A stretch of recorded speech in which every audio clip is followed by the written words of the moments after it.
حاجات كلنا شفناها بتحصل في اي سوبر ماركت في مصر. عمو بعد اذنك والنبي عايز فكة 20 بس عشان حاسب التوك توك. معيش والله يا دوب بس تفتح. السلام عليكم، بعد اذنك فك لي ال 20 جنيه دي. صح يا مصر. معيش والله يا دوب بس تفتح. السلام عليكم عم مجدي، فك لي بالنبي ال 20 جنيه دي عشان اروح اجيب خضار يا اخويا. معيش والله يا دوب بس تفتح.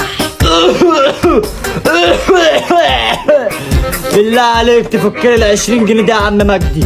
معيش والله يا دوب بس تفتح.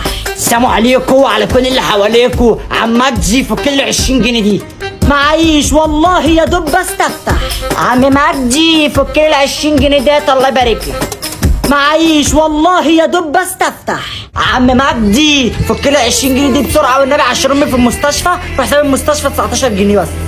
معيش والله يا دوب بس تفتح. عمو مجدي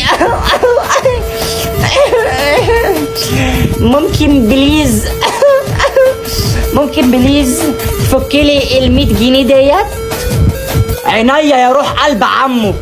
اقول لك على حاجه، تعالي لف كده، اقعدي على الدرج، خدي الدرج بالفكه اللي فيه وانا هروح كده وهبعدي عليكي بكره، ماشي؟ يلا يا حبيبتي باي.